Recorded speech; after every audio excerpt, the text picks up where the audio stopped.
Hello everyone and welcome back to my channel. Yes, as you can see, this is a different setup today. I am trying to kill two birds with one stone. So I am here today to do the second day of the 12th day of Christmas. I want to talk to you today about categorizing your sinking funds or your savings accounts or emergency funds or whatever you're doing, because I know there are a lot of people that don't like to have bukus of bank accounts.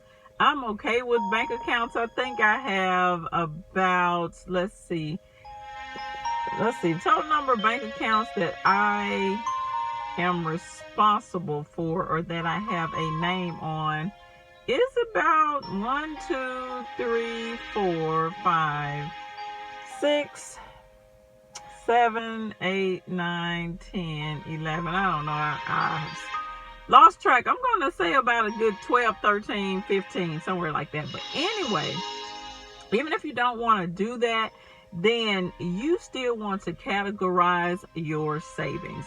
And what I mean by categorizing your savings is you want to make sure that each pot of money that you're saving for, it has a name and it has a dollar amount attached to it.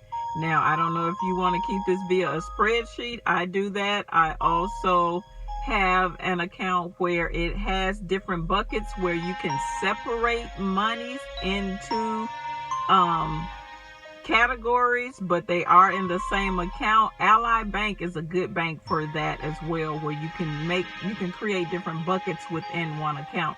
So you want to do that because that is going to allow you to know how much money you have set aside for that item.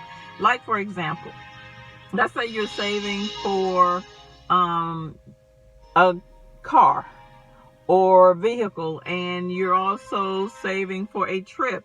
You're saving for your emergency fund. You have savings accounts for your children.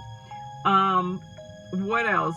You're saving for a down payment on a home, whatever it is. But at the same time, you don't want to have, but let's just say one checking account or one account in general.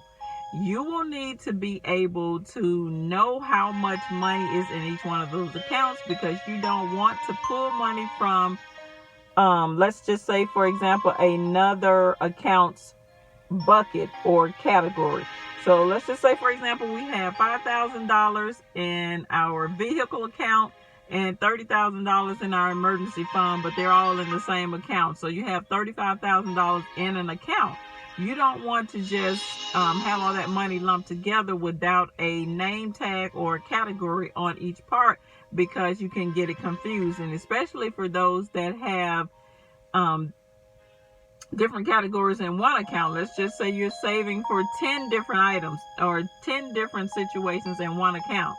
You are going to want to make sure you have that money written out on some sort of paper, or in a, like I said, divided into a distributed or bucket type savings account, or just an Excel spreadsheet. For me, I personally have an Excel spreadsheet, and I actually go into that spreadsheet and I update that spreadsheet every single time I update an account or a category in one of my accounts. Let's just say, for example, I add $50 to my car fund, and the car fund is currently at $3,000.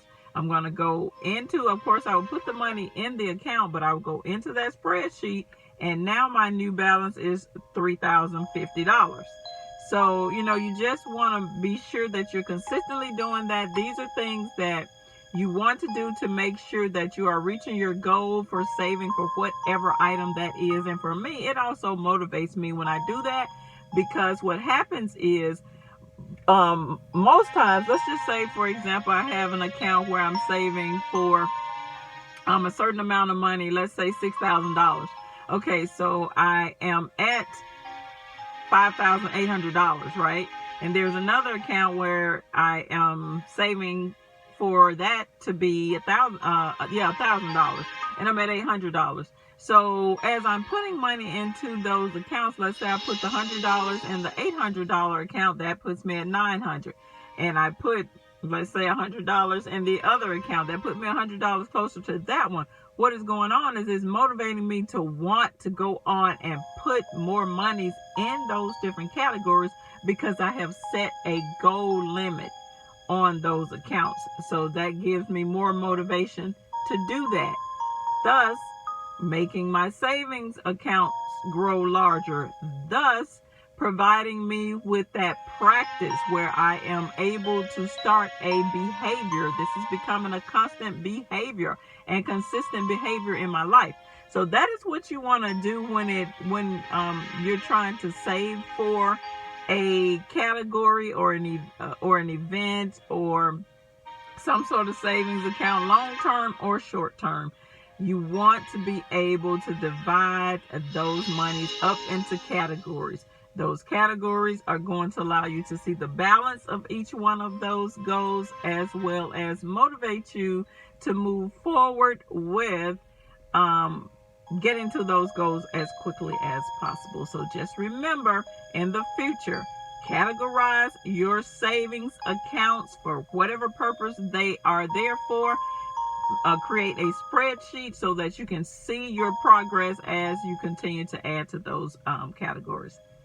This is all I have for this video, guys. Please like this video. Share it with those who may be interested in looking for ways and motivation to save for whatever it is they're saving for. Comment below and let me know what your strategy is. And also, this is day 2 of the 12 days of Christmas. And as always, I would love it if you would subscribe to my channel. And this is Dr. Mommy Budgets, where we dream big but start small around here. I will see you in the next video. Peace.